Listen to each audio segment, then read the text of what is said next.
Hey everyone, welcome to the Send It Show. This is episode 5. Today we're going to be talking about the lovely AR. And since Sean is the resident AR guru, he's going to be running us through it. So take it away, man. So today we're just going to basically go over what type of AR to own and why to own it. That's the biggest question I get asked is, people just want, I want an AR15. And it's like, well, what do you want it for? Why do you want it? That kind of stuff. Right. You just don't go get an AR15, which I feel like a lot of people do, but they probably shouldn't do that because you want to get one for the specific reason that you want it. And there's so many accessories. Just before we go forward, we've already cleared all of these. We made sure that they're all clear. Yeah. We got no ammo in the area. Nothing. So we're not being negligent. Yeah. I mean, we're sipping on some whiskey, talking about guns, doing what we love. But yeah, they're already all clear. Yeah. So we'll keep clearing them throughout the show. But we're being responsible. Yeah. Always. Sorry. Go ahead. But I don't know where I was. But something about accessories. Yeah. So there's so many parts for AR-15s. I mean, you can search for days online for different parts, accessories. From Chinese quality to extremely high quality. You can spend. I mean, that thing's cost me $6,000, and then you can build one for $400. So there's huge differences in an AR-15 world. That really cost you $6,000? Yeah. Wow. It took me like 3 years to build.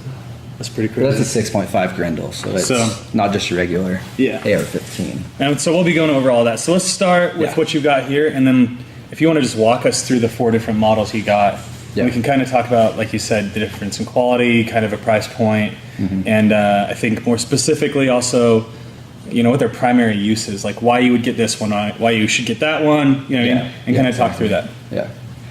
So this is the AR-15 pistol. It's not a regular AR with the regular buttstock. It's got the Shockwave. What is this thing? Yeah, the Shockwave blade. So it's not a buttstock, but it's an arm brace. And this I call the truck gun because it's something you throw into your back seat, And it's kind of when shit hits the fan, you can kind of whip this little guy out. And, there's a lot of firepower. It's a .223. It's not a smaller caliber or anything. And, it's a lot of firepower in a small package. Right. And, but yeah, it's something good for the nightstand. It's really not because they're extremely, extremely loud. Yeah, I wouldn't be using it. I had a guy complain 2 stalls down at the gun range just a couple of days ago that I was hitting him. Yeah, that I was hitting with sparks coming out of this thing. Oh wow. Yeah, so they're extremely loud. You got to be really careful with them, but they're a lot of fun and they're a good truck gun. But we'll go on to this. This is an SBR, ATF. Registered and everything, but this one I usually have a suppressor on. What does an SPR mean? Short barreled rifle. So this one is an actual rifle that has an under 16-inch barrel, because this is 7.5, this is 10.5. That's your regular 16. Once you go under 16, you need to do paperwork or have the pistol. Brace. Have it be a pistol brace. Essentially. Yeah. So yeah, this one's registered through the ATF and everything, but this one I keep on my nightstand a lot because I usually have the suppressor on it, and they're good for CQB, close quarters, going down hallways, stuff like that. Right. And this one I probably put a couple of grand into. It's got some nicer parts with the side charging handle, the ACOG on it, and a couple of the accessories are really nice on it. But this is a good home defense for going down hallways and everything else like that. Cool. Okay. And that's a 223 as well? Yeah. Okay. Yeah, these 3 are 223. And this one here is kind of just a fun outdoor shooting gun with the slide fire buttstock. That makes it pretty much full auto RPM, but you can also lock it into position, so then it's a regular, normal buttstock. And all these are clear. Safety. Yep. But so this one is my outdoor kind of fun to shoot, full auto suppressed. Really don't shoot this at the indoor range a lot, or And why not? a lot of home defense. It's just with the suppressor and the full auto, indoor just kind of ruins it all. Yeah, no, I get you. Okay. So this is more just like a recreational gun for you, Yeah, where you got exactly. some practical uses, and by practical I mean like either home defense or self-defense of some kind. Obviously this can be used for self-defense as well. Yeah. But for you this is more like you're getting it to go out and have fun with it rather than I'm getting this specifically to defend myself, right? Yeah. And what's the price point on this one? Like around where you're at? These slide fires are a little bit more. They're like $250. But if you had a regular buttstock on here, you're looking at 12 without the suppressor. Without the suppressor, yeah. Yeah, just a regular AR. It's around 1,000. About that. Yeah. Yeah. Cool. Okay. Let's get into Longer range. the longer range guy that you got back here. This is the 6.5 Rendell. This was my very first AR. I started off with this lower and this upper, and that was probably about 5 years ago. And I've just slowly built it and changed it. What's the manufacturer? It's Palomito, so it's nothing nice. Okay. But everything else on it, besides the upper and lower, is real nice. Uh-huh. I got a Black Hole Weaponry 18-inch 6.5 barrel. I got the Ergo buttstock. These are tough to find now. They're like F93s or something like that. Mm-hmm. But these are tough to find. And then the Vortex Crossfire 2. It's not an extremely nice scope, but it's a nicer one. Yeah. But it'll get it done, yeah. Yeah. And that's the thing where a lot of people cheapskate their guns is optics. Right. You know, because you go out and buy a $800 gun, and then you don't feel like spending the extra. This is $1,200. This is $500, and that's about $400 to $500. Uh-huh. So people don't feel like spending that extra money, because it's about what you spend on the gun sometimes. But Right. your gun's only as good as your optic. Well, I think it kind of depends on the use, right? So if you're going to go like longer range or something like that, what we've talked about in the past is kind of splitting the budget up in half. So if you're going to spend like $1,200 on your rifle, you're probably going to want to spend about $1,200 on your scope, and it's exactly for what you said. If you can't see it, then you're not going to be able to shoot it, right? Yeah. And if you're trying to reach out there farther, especially. Yeah, you hear a lot of stories about guys with really nice bolt guns and stuff, and then they have Just a some- cheap little scope on it. just They're like, some I crappy can't, scope." I can't get good groups with this, and it's like, well, It's because you can't see. yeah, get a little Yeah. better scope on that, and I promise it'll do just fine. So what did you start out? So as far as cost goes, you started out at what with this? It was about a $500 AR. So just it was cheap. It was during an election time, back in the day. Yeah, so got it for a deal. Yeah. So it And was- then over the years, you've just added pieces, yeah, right? Done a lot of things to it. It's probably been about, this upper and lower probably had about 8 different builds on it. Okay. And I've just kind of kept going and going and going. I'm pretty sure it's done now with the whole paint job and everything else. Yeah, I think it looks pretty good. Yeah, I like it. It was one of the first Cryptex that a big Cerakote company in Utah did. Nice. Joe Firearms. That's It was cool. the first one they ever did. So you've got like 4 different ARs here. And I think the one thing that's really cool, well, there's a few things really cool about ARs. But one of the main things that's pretty cool is how modular they are, right? Like you said, you can start out with something Well, I mean, that starts for like $500, and then in a few years you can end up with something like this back here, right? Or you can start with that, Yeah. and then just, maybe you're going to put keep working accessories and stuff on it, but you're really not going to trade it out much, right? yeah. So it really just depends on what you want and what you need. Yeah, and I mean, you can buy a lower, build a nice lower, and then you can have a few different uppers, and you can just swap them all out. Right. As long as you're not mixing some of your ATF stuff with pistol stuff, like I'm doing, with these. But you can put that on there, and then you got, a little different build. But Right. it's kind of nice to have that option to actually be able to. Actually, it doesn't. To swap stuff Because it's out. different. Yeah. Fail. No, I think the point still stands. Everyone knows that. I think that's part of the reason why it's so popular, right? Everyone loves the fact that you can kind of swap these things out and change them around. Yeah. You can have a lot of different ARs with just one lower. Right. And then you can have 10 different uppers and swap them all out, Right. which is really nice. And that would be illegal right now. Yeah. Yeah. If you were to take this on fire. Yeah. So yeah, you got to be careful. You got to make sure you got your because it's registered with the 10.5-inch barrel, not a 7.5-inch barrel. Right. So they always take down your overall length, your barrel length, your chamber or caliber, and everything else. So you can't just go around changing your stuff, you know.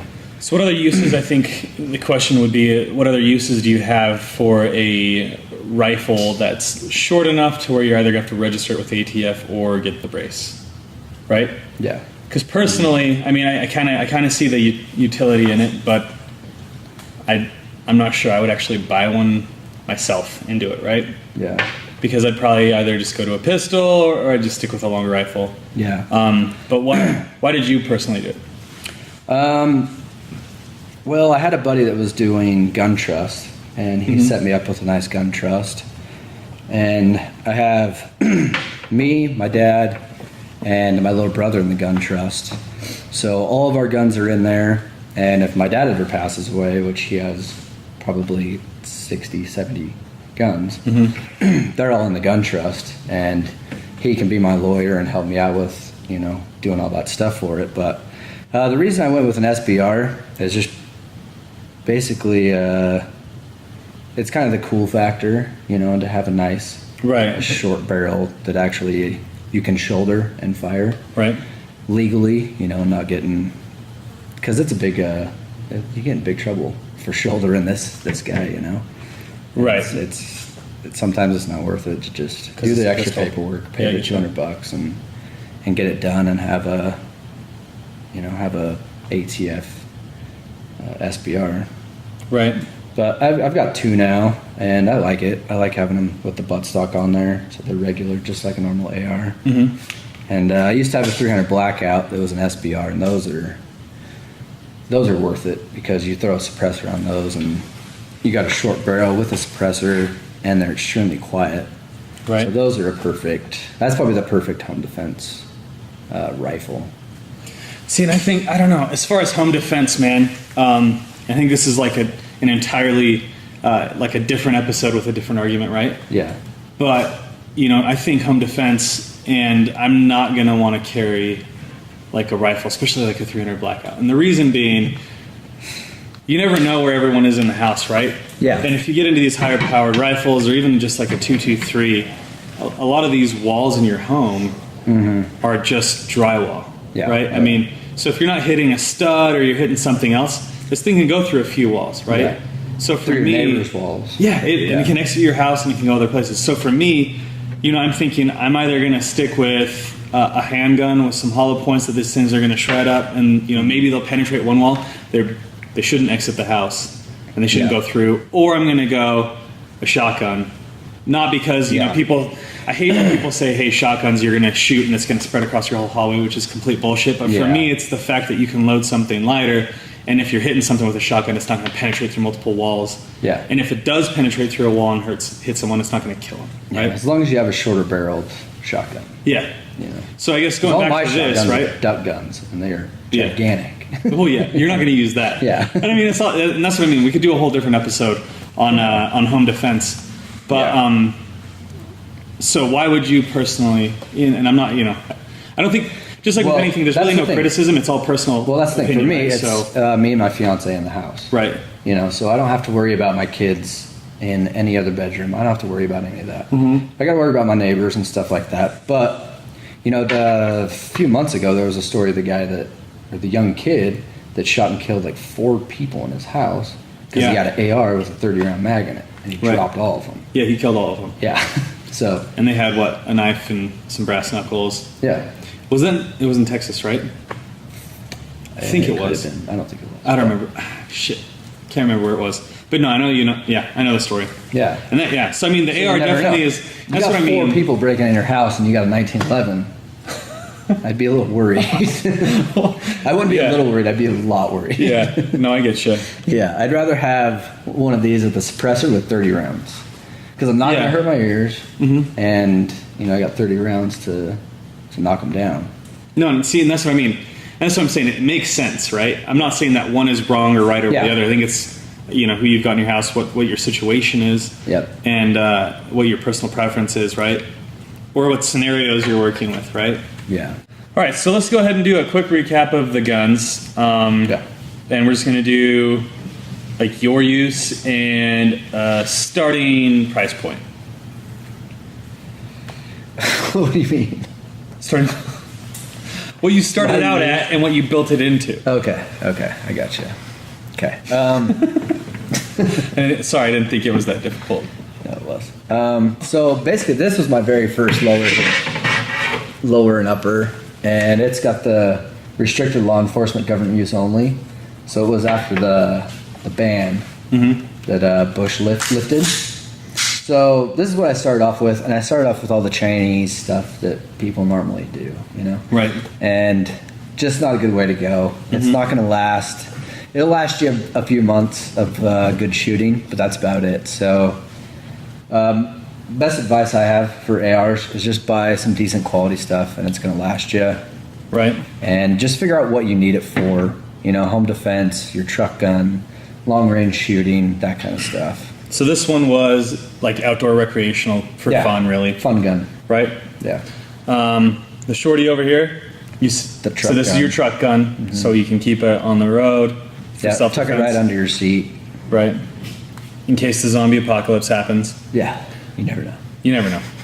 And then that one is your home defense gun. Yeah, SBR. Right. Short barrel. Yeah. Short barrel gun. The suppressor on it. Keeps you nice and safe. And then back here is your long range gun that you've built out over, how long did you say? A few years? Yeah, a few years. Nice. Yeah. So we've got 4 different ARs, 4 different uses. They're all modular. They're all a lot of fun. You can start out with a base model like he did here. Start out with something cheap and then just work your way up to whatever you want. The other good point you made was that you can have one lower with a few different uppers for different uses. That's another fun part of having an AR. And we are going to go ahead and cut it right now, and we'll see you guys next episode. We'll be talking about what accessories, some fun toys for the ARs. And this is actually the first part of an AR series. We're not going to be doing it, one after the other, but maybe like one a month we'll be doing another episode on ARs, hitting on different things such as cleaning tips, maintenance items, and then if we start getting some feedback from viewers, we'll add in what you guys want to see there. So thanks for joining us, and we will see you guys next week.